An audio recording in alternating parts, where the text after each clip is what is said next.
Bonsoir et bienvenue si vous nous rejoignez.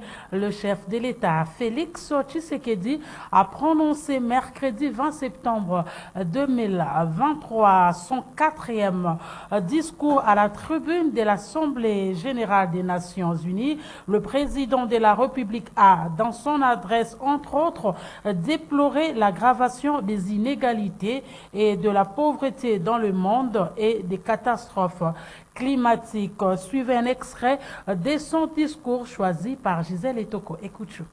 Monsieur le Président.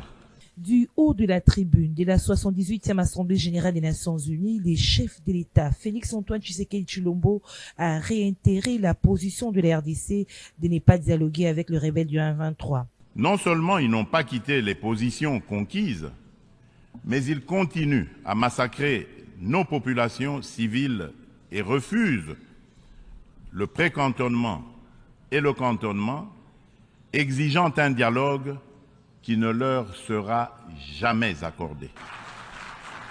Le président de la République déplaidé au Conseil de sécurité de l'ONU pour des sanctions contre toute personne physique et morale reconnue comme auteur, co-auteur et complice matériel et intellectuel des crimes de guerre et des crimes contre l'humanité, ainsi que de violations graves des droits de l'homme, de la Charte des Nations Unies et du droit international sur le territoire congolais. Il est injuste et inadmissible que des personnes citées comme responsables des crimes graves susmentionnés dans les différents rapports des experts de l'ONU elle-même sur la situation sécuritaire en République démocratique du Congo restent impunis dans le silence total de notre organisation et de ses membres qui placent pourtant la lutte contre l'impunité parmi leurs priorités en matière de gouvernance interne et externe. Le président de la République, Félix-Antoine Tshisekedi Tshilombo, a également appelé au retrait accéléré de la MONUSCO. Nécessité, dit-il, pour apaiser les tensions entre cette dernière et nos concitoyens. Il est à déplorer que les missions de maintien de la paix déployées, sous une forme ou sous une autre, depuis 25 ans en République démocratique du Congo, n'aient pas réussi à faire face aux rébellions et conflits armés qui déchirent ce pays et la région des Grands Lacs, ni à protéger les populations civiles. Il est donc illusoire et contre-productif de continuer à s'accrocher au maintien de la MONUSCO pour restaurer la paix en République démocratique du Congo et stabiliser celle-ci. À la fin de cette année, a confirmé Félix-Antoine Tshisekedi Tshilombo, les élections générales seront organisées en République démocratique du Congo. Je voudrais confirmer une fois de plus qu'à la fin de cette année, les élections générales seront organisées en République démocratique du Congo dans les institutions à mandat électif jusqu'au niveau des communes. Et en réaction à ce discours, le secrétaire général adjoint et porte-parole de l'Action du peuple pour la démocratie, Xavier Patrick Malutama, parle d'un discours complet qui a pris la mesure de l'insécurité et a rassuré la classe politique. Junior Bolafa a recueilli ses propos. Estimons, nous, en tant que parti politique, que le discours du chef de l'État à la chaire des Nations Unies était un discours complet, était un discours qui a rassuré la classe politique sur le respect des délais constitutionnels en ce qui concerne le processus électoral. C'était un discours qui a également pris la mesure de l'insécurité qui prévaut à l'est de notre pays.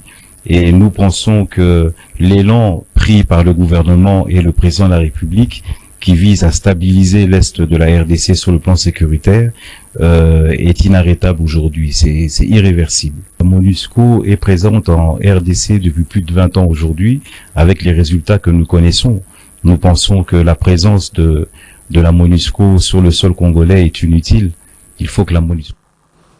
La population quinoise a elle aussi suivi avec attention les discours du chef de l'État, Félix-Antoine Tshisekedi, à la tribune des Nations Unies. Notre reporter a tendu le micro à quelques Quinois rencontrés au centre-ville. Suivez leur réaction.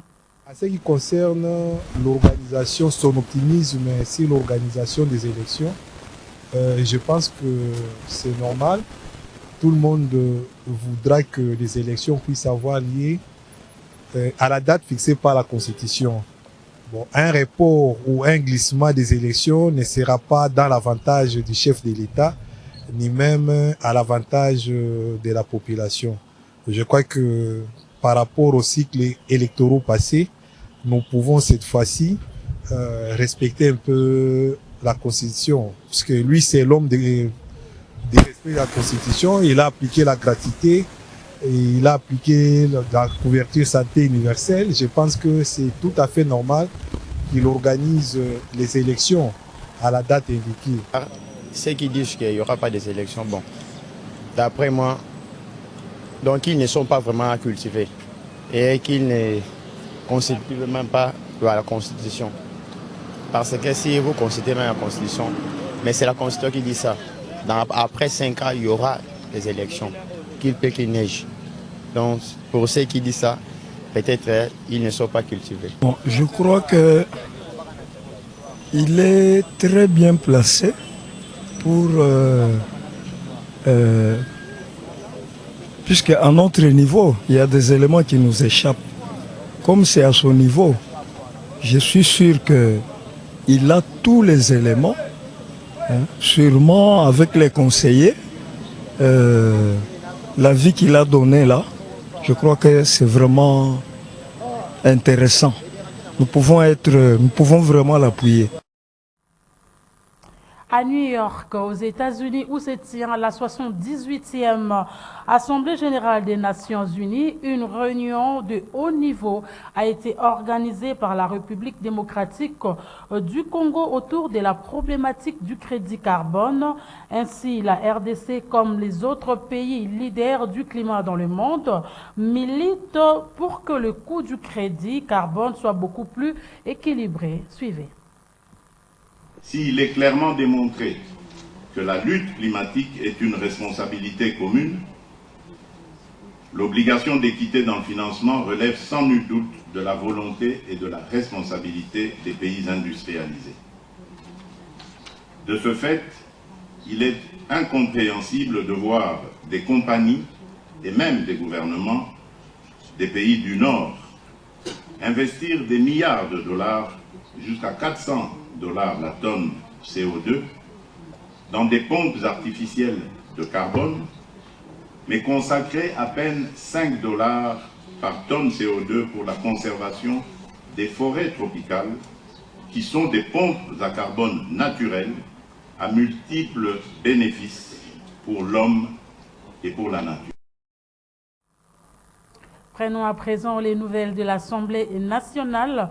Le nouveau ambassadeur du Royaume de Belgique accrédité en République démocratique du Congo, Roxane de Bilderling, a effectué ce jeudi une visite de courtoisie auprès du président de la Chambre basse du Parlement. Suivez son interview au sortir de cette audience. C'est avant tout une visite de courtoisie. Donc, je suis nouvellement arrivée en République démocratique du Congo. J'ai présenté mes lettres de créance au chef de l'État le 31 août et donc maintenant, je rends mes visites de courtoisie aux autorités et donc évidemment le président de l'Assemblée nationale, d'autant plus que c'est un moment crucial puisqu'il y a une nouvelle session qui s'est ouverte. J'ai participé d'ailleurs à la cérémonie officielle d'ouverture et donc nous avons évoqué ensemble ce qui est à l'agenda de cette nouvelle session, cette dernière session en fait sous cette législature. Elle est particulièrement importante parce que c'est la dernière avant les élections de fin d'année et donc il faut, si j'ai bien compris, que le Parlement clôture son budget, mais aussi termine le travail législatif qui a été entamé. Donc il y a toute une série de projets importants qui sont sur la table et nous avons échangé avec le président sur ces projets. Nous avons évidemment évoqué aussi les relations bilatérales entre la Belgique et la République démocratique du Congo, qui sont des relations inscrites à la fois dans notre histoire commune, mais aussi et surtout dans nos projets communs pour l'avenir. Toutes nos collaborations, nos coopérations, nos échanges multiples à plein de niveaux. Il y a bien sûr les parlements qui se connaissent, qui se rencontrent régulièrement, qui ont des accords de coopération, mais aussi nos membres de gouvernement et nos entreprises, nos universités, nos populations qui se fréquentent régulièrement. Il y a des échanges des deux côtés. Donc ce sont vraiment des relations très riches et très variées. Et donc nous avons vu ensemble aussi comment aborder la possibilité de renforcer encore ces relations, quels peuvent être les projets, les idées que nous pouvons mettre en œuvre pour renforcer encore ces relations bilatérales. Parlons du cadre de concertation de la CENI ce 21 septembre 2023. C'était les tours de la société civile. Les participants ont suivi religieusement les innovations apportées au dispositif électronique, autrefois appelé machine à voter. Le président Denis Kadima a, à cette occasion, laissé parler son cœur, faisant œuvre de pédagogie pour appeler les uns les autres au patriotisme afin que chacun joue sa partition dans ce processus qui nous concerne tous. Suivez.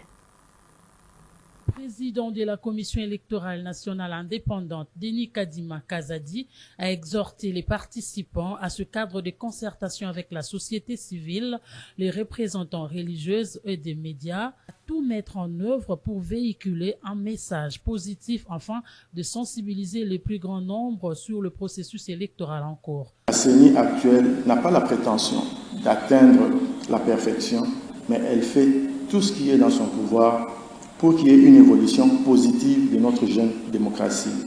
La CENI veut établir de nouveaux standards basés sur des valeurs et des principes directeurs de la démocratie.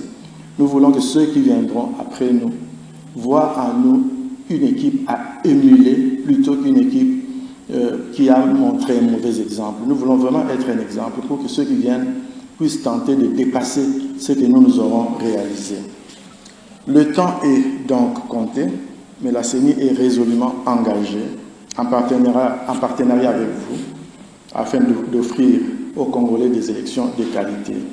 Je vous remercie et vous souhaite de fructueux échanges. Notez que les participants ont eu droit aux explications sur les innovations du dispositif électronique autrefois appelé machine à voter. Le député national gracien de Saint-Nicolas, Irakan, cadre d'ensemble pour la République de Moïse Katumbi, a tenu un point de presse le mardi 20 septembre 2023. Le massacre de la population de Beni a fait l'objet de ce face-à-face avec la presse. L'élu d'Elituri dans la ville de Bunia interpelle le chef du gouvernement à l'Assemblée nationale pour éclaircir l'opinion quant à ce crime contre l'humanité. C'est un reportage de Nancy Ileka. Mesdames de la presse, nous sommes très ravis d'être devant vous. À travers ce point de presse tenu par le député national gracien de Saint-Nicolas Irakan, élu de Bunia dans la province de l'Ituri, Ensemble pour la République a donné sa position sur le massacre de la population congolaise à l'est du pays.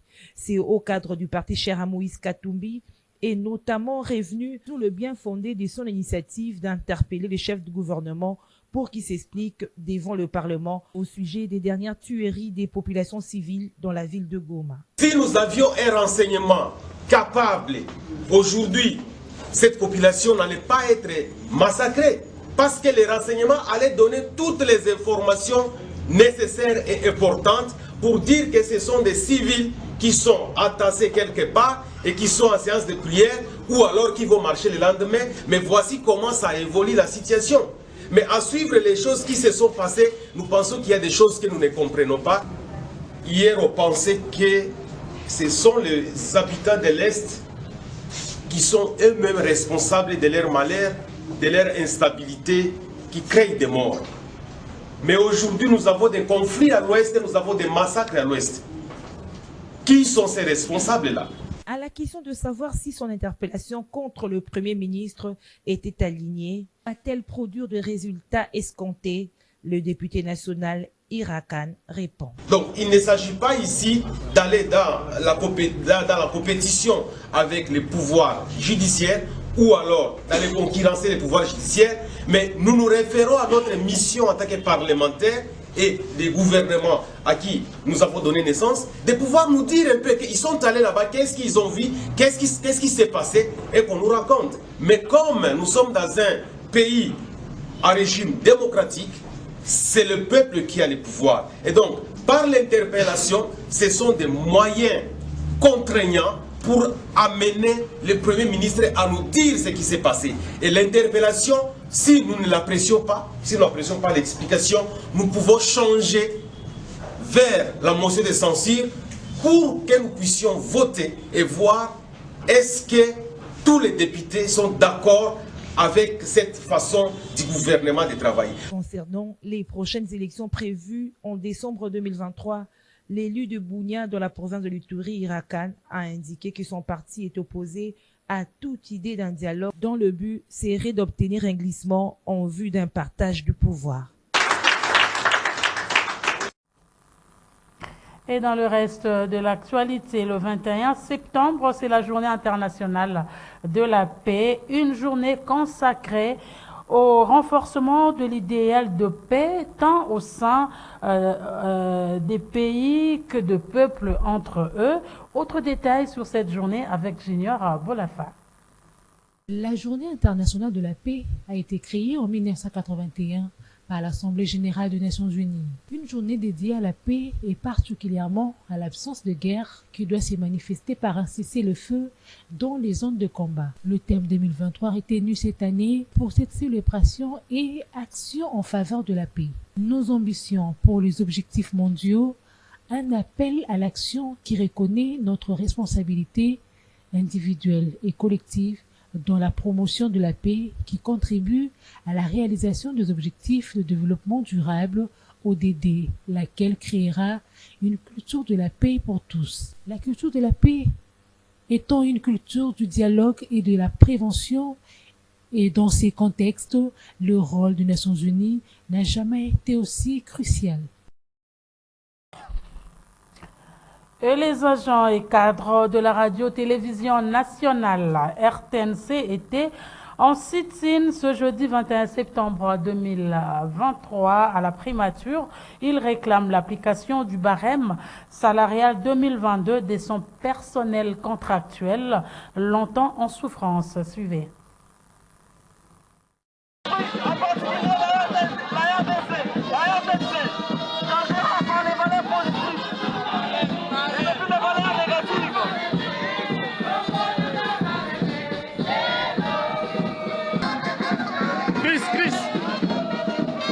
Depuis 2022, on nous a promis, une année et demie après, il n'y a pas de solution.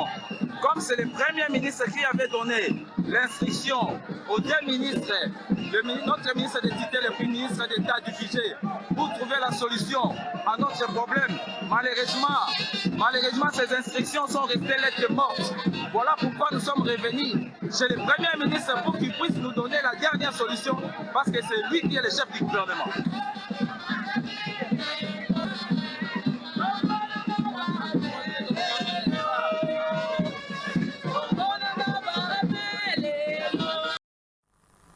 En société, dans la commune de Bumbu, la population se plaint de la résurgence du phénomène Kuluna, des inciviques qui extorquent des biens de valeur des paisibles citoyens jour et nuit. Dorcas Vané nous en parle. Les habitants de la commune de Bumbu vivent la peur au ventre face à ces bandits urbains appelés Kuluna. Ils s'affrontent jour et nuit, cassent tout sur leur passage. Difficile de circuler aisément par crainte de rencontrer ces inciviques qui extorquent bien de valeur et argent. Des groupes de gangs qui se croient au-dessus de la loi. Excédés, les habitants demandent plus de sécurité aux autorités. ezolekela biso fort nayebisi ye vraiment koluna na bigo oyo emati to nde batie commissaire provincial mosusu ya koluna mpe bachange procédure bakomi na badegre moko boye nayebisi bino sabotage eza sabotage so oleki na direction oyo eza liboso na ozwa yebika sabotage na ndenge moko koluna ate koterrorize biso donc tobanga soda to tobanga koluna nga komona nde komi complicité parce que bato bazosala bamakambo yango bazolobelaka bango te bazokangaka bango te tozomonaka bainnocent un papa mama jeune fille jeune garçon bien habillé azokende nde bazokola na bango bale concerné ozomona azana masasi akutana kulu na 0 mètre azobeta likolo. C'est quoi vraiment eloko tosenga na papa président de la République ceux qui tolandi makambo ya droit de l'homme oyo akosala échec mpona makambo ya komuna oyo. Tofandi kaka boye totala kaka boye groupe de gens baleki bazalaki enchaîné na baarme blanche bamachete baye bakoteli voir même na baboutiquier oyo baza na coin basala un travail vraiment sabotage. Qui pour vaincre ces phénomènes qui sèment mort et terreur dans cette commune? Une lourde mission du ministère de l'Intérieur. Prenons ce fait qui ressemble plutôt à l'insolite. Notre reporter Dorcas Nzouzi a approché un pasteur ayant épousé 13 femmes. Comment s'en sort-il? Suivez sa réaction. La polygamie n'est pas à la base des divorces. Il y a divorce lorsqu'il y a désobéissance, lorsqu'il y a révolte, lorsqu'il y a l'esprit de revendication, lorsqu'il y a. Mais si aujourd'hui le monde est ce qu'il est, les gens pleurent par-ci par-là, il y a des tremblements de terre, il y a des guerres et des bruits de guerre, il y a des violences, il y a des vols, il y a des tueries. Ce n'est pas la polygamie qui est à la base, c'est la monogamie à la base, et parce que il n'y a pas eu de divorce que le Seigneur exigeait entre Adam et Ève. Si Adam avait divorcé d'Ève, le Seigneur aurait continué avec Adam dans la paix, dans la prospérité, dans la bonne santé, et ainsi de suite. Mais parce qu'il ne s'est pas séparé de la femme pécheresse, Ève, voilà pourquoi le Seigneur a dit, le sol, c'est la maudit à cause de toi. Il ne faut pas que les gens oublient cela. Donc, le sol a été maudit par le Seigneur. Parce qu'Adam est retourné auprès d'une femme adultère qui s'était comportée mal, en impudique, de l'impudicité d'Ève. Ève avait commis de l'impudicité avec le serpent ancien, qu'il a connu en première position. Et il était le père de Caïn. Caïn n'était pas le fils d'Adam. Voilà donc. Mais la polygamie n'est pas à la base des divorces. Ça peut venir. Ça peut venir si la première femme ou les femmes qui ont précédé n'acceptent pas les autres femmes. Ça peut pousser le mari à les renvoyer pour vivre en paix. C'est biblique aussi. Ce journal est terminé. Mesdames et messieurs, merci de votre attention soutenue. Au revoir.